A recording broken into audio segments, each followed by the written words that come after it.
So, Don, we're here today to talk about your latest book, Guilt, a Contemporary Introduction, published by Routledge on 26th of July.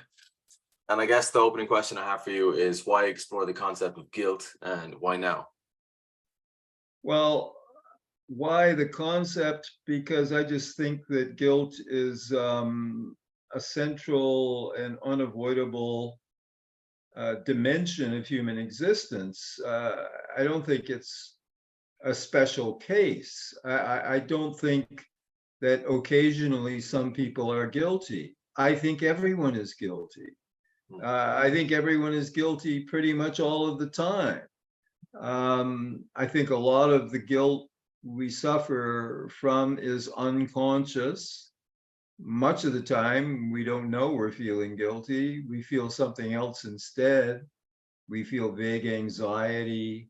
We feel down. We have symptoms. We have headaches. We have all kinds of symptoms that seem to have absolutely nothing to do with guilt. But I don't think you can be a human being without feeling guilt. We cannot not transgress. You know, no one gets it right morally, ethically.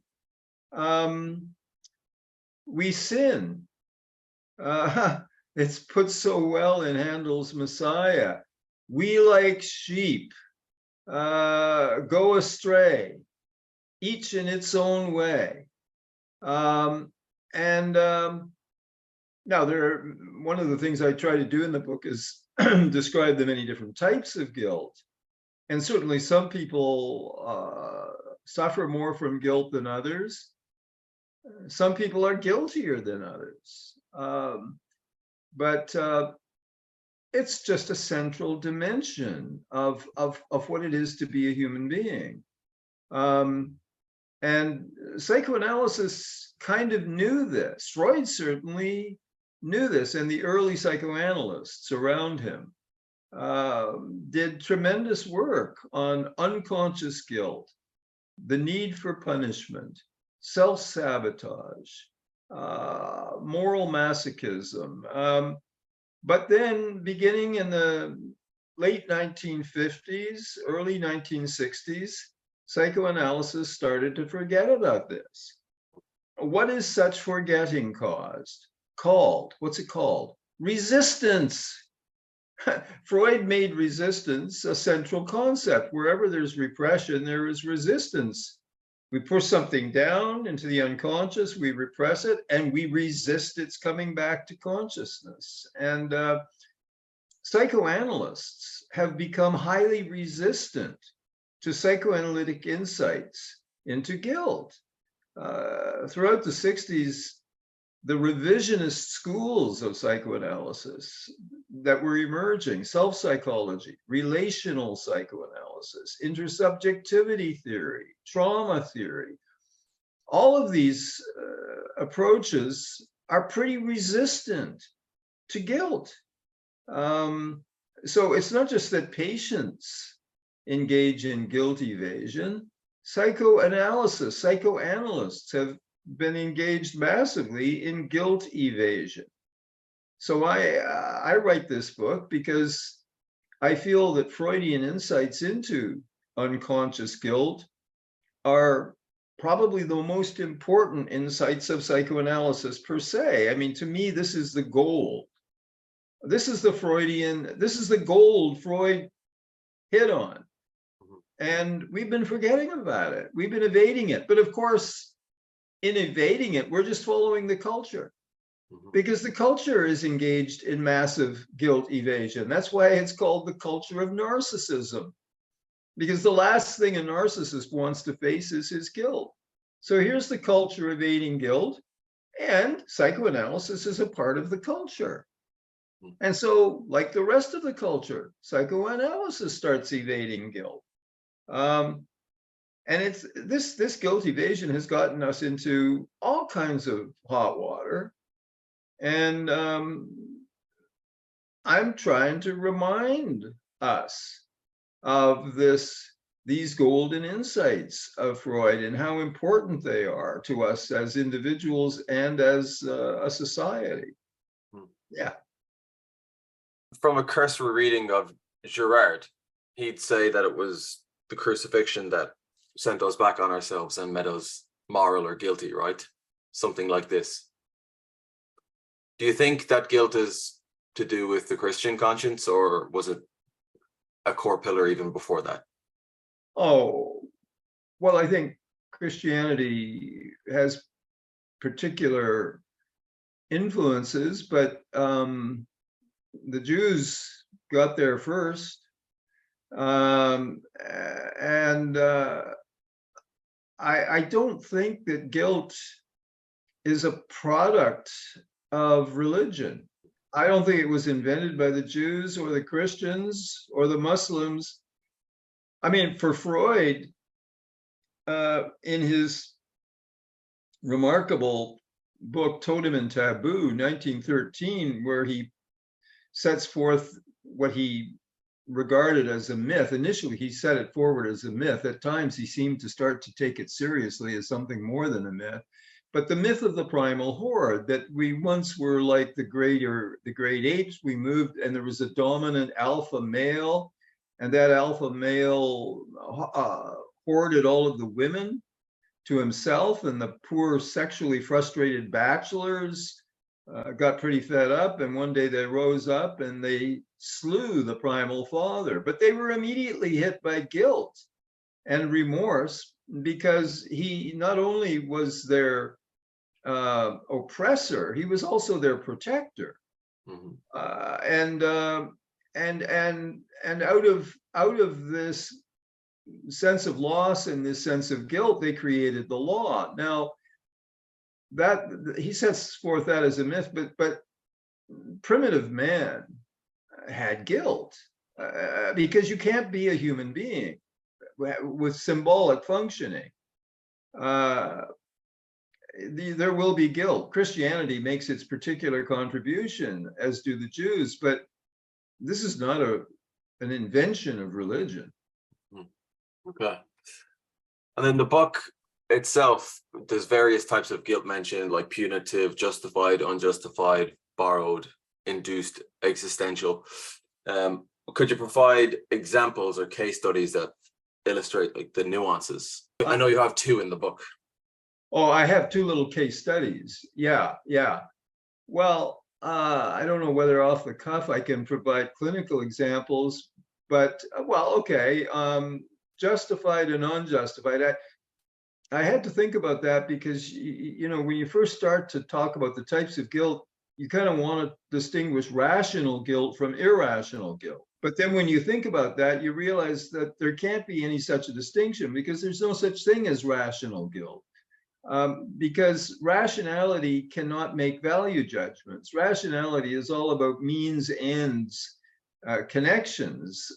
Science cannot pronounce on morality or values. It can tell you how to build the bridge, but it can't tell you whether you ought to. So we really can't talk about rational and irrational. So instead, we talk about justified and unjustified. So I had a patient who suffered terribly from what on one level was entirely unjustified guilt. Her sister drowned in the family swimming pool, and she had a father who always preferred the baby, and she had lost her father's love to her sister.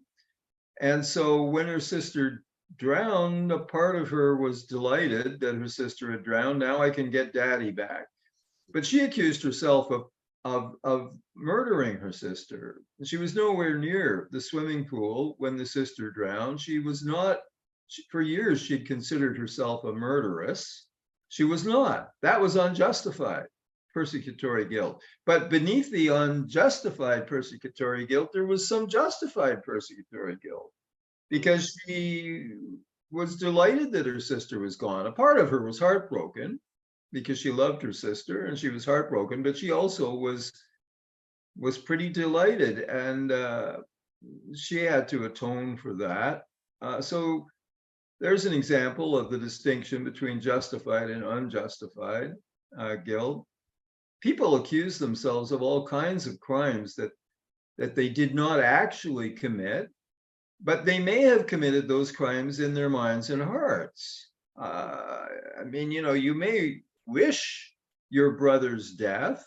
You may not, like Cain, actually carry it out, but you will punish yourself as much for wishing it as for doing it.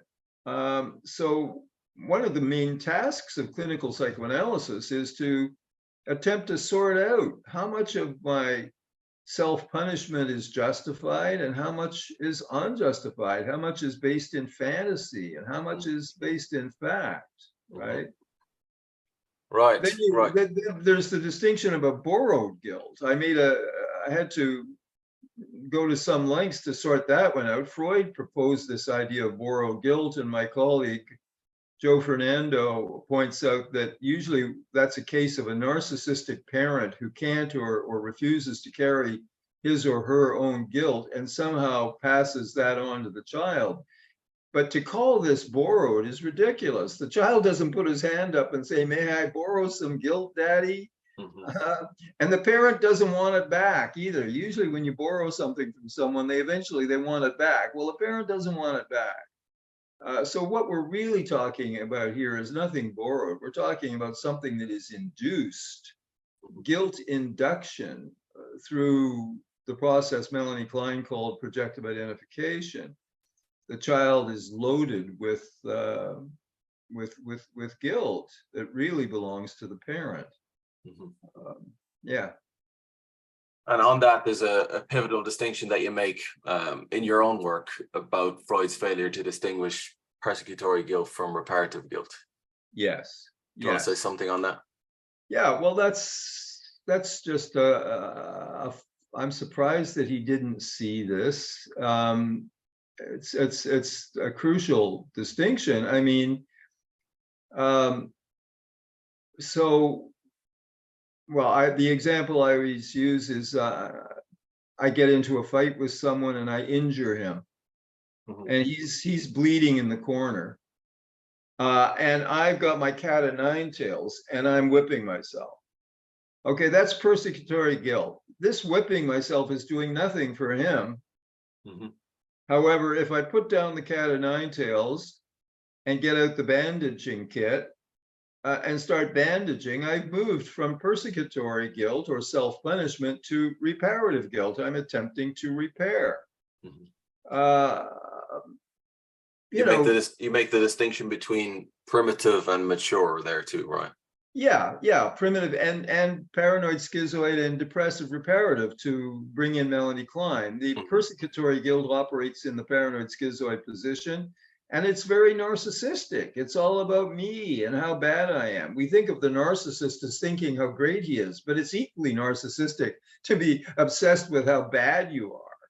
I mean, narcissism is self-obsession. Either I'm the greatest or I'm the worst, but it's all about me. Okay, that's the paranoid schizoid position. But some people manage some of the time to stop being so self-obsessed and to start to think about the other and the effect that they're having on the other and to care for the other. And that is the move into the so-called depressive reparative position. That's maturity. That's becoming an ethically responsible human being. That's the great advance that clinical psychoanalysis is trying to help people achieve. They come in the paranoid schizoid position. We oscillate between the two positions, but we're trying to help people move more thoroughly into the depressive reparative position. As they do so, they come out from under this terrible persecutory guilt, this need to attack themselves, this need to keep themselves down, to sabotage themselves. We can escape that. We can allow ourselves to have success. We can allow ourselves to have sex. We can allow ourselves to have fun. We can allow ourselves to create. That's the goal of psychoanalysis, really. It strikes me, like, as someone, I guess, who's read again, like a cursory reading of a lot of the big psychoanalysts, not like yourself, that this seems like a serious core of psychoanalysis, yet it's not really mentioned that much, like guilt as a core pillar, but it seems pretty central. It is central, and you're right, it's not mentioned. Psychoanalysts started turning away from it. It was in about 1960 that Joseph Sandler in England noticed that analysts had stopped sorting their clinical work along the lines of guilt and superego. Mm-hmm. A few years later, Jacob Arlo in New York made exactly the same point. And by 1998 or something, Leon Wormser was referring to the superego as the sleeping giant of contemporary psychoanalysis. And in my view, it was sleeping because it had been anesthetized. I mean, people were putting it out of operation. And of course, this was going on in the society because superego and conscience are regulating functions of the mind, but the society was attacking regulation. Neoliberalism is all about deregulation. And psychoanalysts were also turning away from the regulators, superego, conscience. I mean, that's a little bit of a Marxist point that I make. I think of psychoanalysis like religion and education as part of the idea, what Marx called the ideological superstructure, which is ultimately determined by the economic substructure. And so neoliberalism, the attack on regulation, was sweeping the society.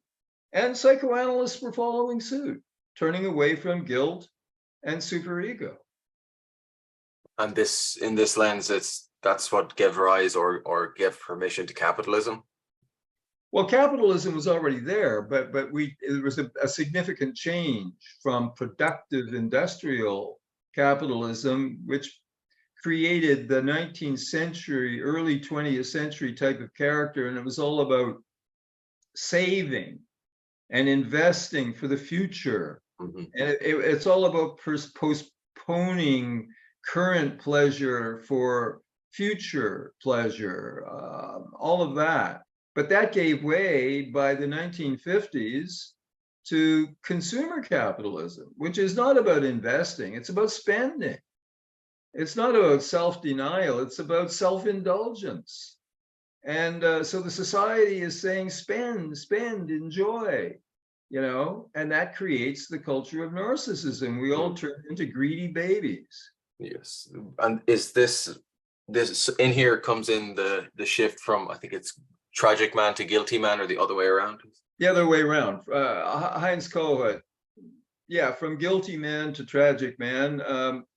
Herbert Marcuse made the same point. He thought that the Freudian concept of the conflicted psyche had become obsolescent in the social reality because society had changed. It wasn't that Freud was wrong, he had been right, but the society that he described had shifted into a society that creates the unstructured, what Kohut called tragic man. Now, I think that on a certain superficial level, they're describing something real, but on a deeper level, their ideas in this area are very misleading, because right underneath the emptiness of tragic man, I believe, lies the buried guilt of guilty man.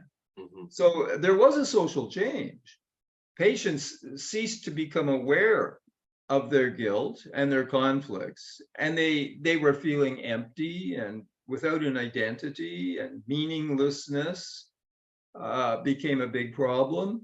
But underneath that, there is the harsh critical superego that is the ultimate cause of the emptiness. This is what Bion called the ego-destructive superego.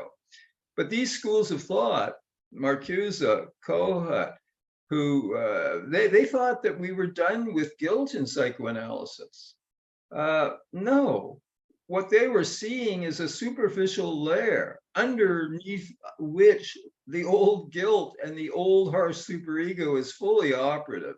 But, to get down to it, the patient doesn't know he's guilty. And I made the point in the book that this was prefigured in the 1940s in the literature of existentialism, especially in Albert Camus' L'étranger. I mean, he's a classic tragic man. He feels nothing. His mother dies. He knows if your mother dies, you're supposed to go to the funeral. So he's going. On the way, he meets a woman and he's having sex with her, and she wants him to say he loves her. So he says it. And then he's walking on the beach and he sees what he thinks is a knife flashing. He shoots the guy, kills him. Now he's in prison. They're going to hang him. And a priest goes and offers to hear his confession. And Meursault's just blah, empty, and indifferent throughout the whole thing. But I pointed out that his emptiness and his indifference didn't prevent him from killing someone or getting himself killed. But it's like analysts lost the capacity to see the guilt underlying the indifference. Mm-hmm. This idea of clutching defeat from the jaws of victory. I love that. You said this in the book. Right. That's a very descriptive phrase of what you see people doing all the time. I mean, the sports announcers all know it. They say he defeated himself. I mean, when you get to a certain level of skill in tennis or golf or something like that, it becomes psychology. I mean, there are analysts whose whole practice is devoted to working with top-notch tennis players and golfers and so on, because it becomes psychology. I guess we can shift gears, and I'll ask you about the writing process. Was there any challenges that arose? I know you've written books before, but was there any challenges for this specific book in the writing process? Well, I thought the 2018 book would be the last, because my vision had been going down, down, down. And by the time in 2018, I was increasingly reliant on my son to do things like proofreading and so on. It was a struggle. Mm-hmm. And I thought that would be the last book. But it turns out that with the iPad, I tap 3 times and I magnify. I use voice to text, and then I correct with the on-screen type thing. So I found I could still write. It's very slow. Thank goodness they wanted a book not exceeding 40,000 words. That's made to order for me. I mean, if they'd wanted a big book, forget it. But I found that I could put together the book. It came together fairly quickly. I'd covered a lot of this ground. It was forcing me to integrate into one short place stuff that I'd talked about here and there before. So, I was able to do it. I won't take on a book again. That's too much. But I find I'm still writing. I've agreed recently to write papers for a group within the British Psychoanalytic who are interested in having me write something for them on authoritarianism.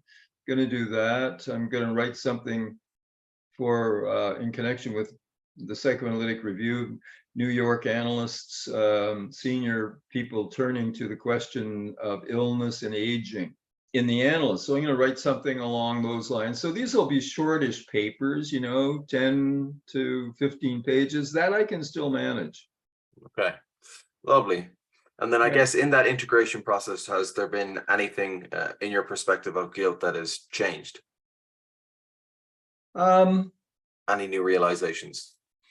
Any new realizations from reviewing? Well, I guess I got a deeper sense that I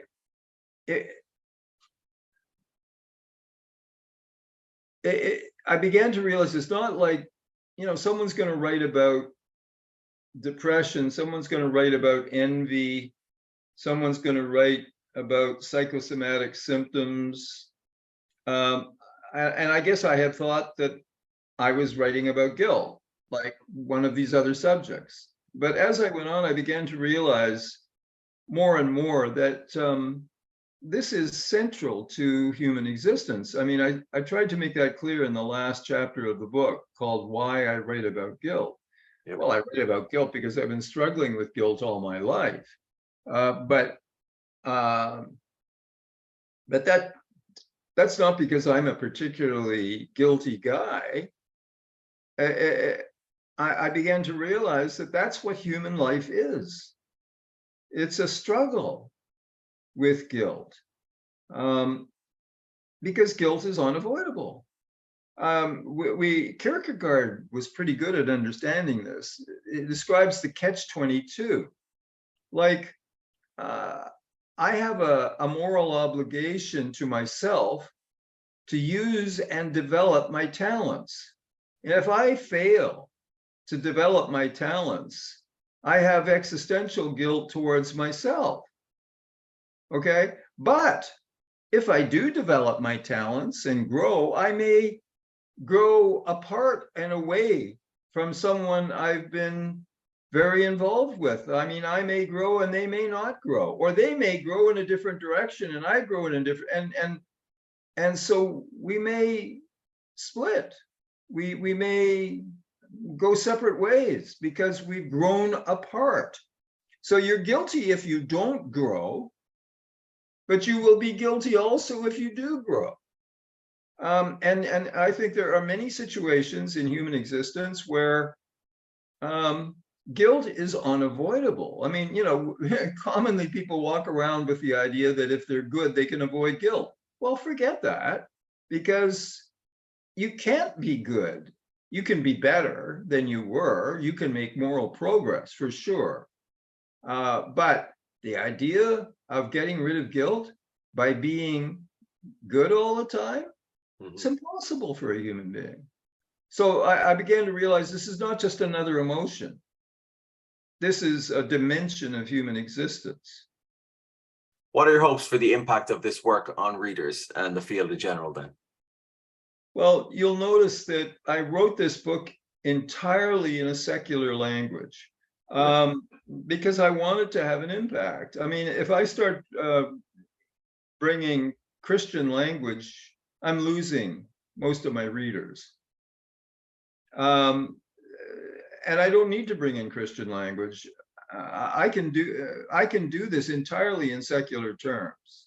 I notice as well, just to say there, that you say in the book you don't need God to be good, and you make sure to say this. And I was sort of impressed by this, how you say this, being a Christian as well. I believe it. I believe it. I mean, I've said elsewhere that, like everyone else, I move back and forth between the paranoid schizoid and the depressive position. When I'm in the depressive, mature position, I'm a secular Christian. I'm basically an atheist, or an agnostic at least. I don't believe in a supernatural God. I don't like woo-woo magical thinking. I'm an Enlightenment rationalist, scientist.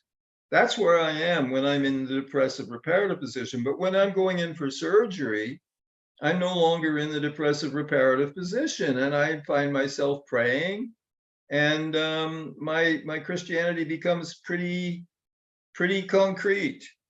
But then, you know, when I'm recovering it, I'm back in the depressive reparative position, and it all becomes metaphorical, not literal. Okay, but I chose to not bring any of that Christian language into this book because it's unnecessary. And I want to show that it is unnecessary. I want people to see that we all suffer from guilt. And you don't have to be a Jew or a Christian or a Muslim to have this guilt problem. You're a human being. You got a guilt problem. I think that's a good place to leave it. Okay. You can buy the book. The links will be in the description. I think it's both offered on hard copy and e-readers, right? Yeah, I think e-readers, there's a paperback, a thin paperback copy. There is a hardcover copy, which is very expensive, and it's not nearly as nice a book, the hardcover, as the paperback. It's a nicer book. And there is an e-reader as well. Yeah. Yes, it was great seeing the book at Freud Museum in London, where he Thank you died. for sending me that picture. That I got a lot of pleasure out of that. Thank Good. you. I'm glad. Yeah, full circle. You know, it's pretty cool. Anyways, Don, good Okay. talking. Good talking to you, Ed, and thanks a lot.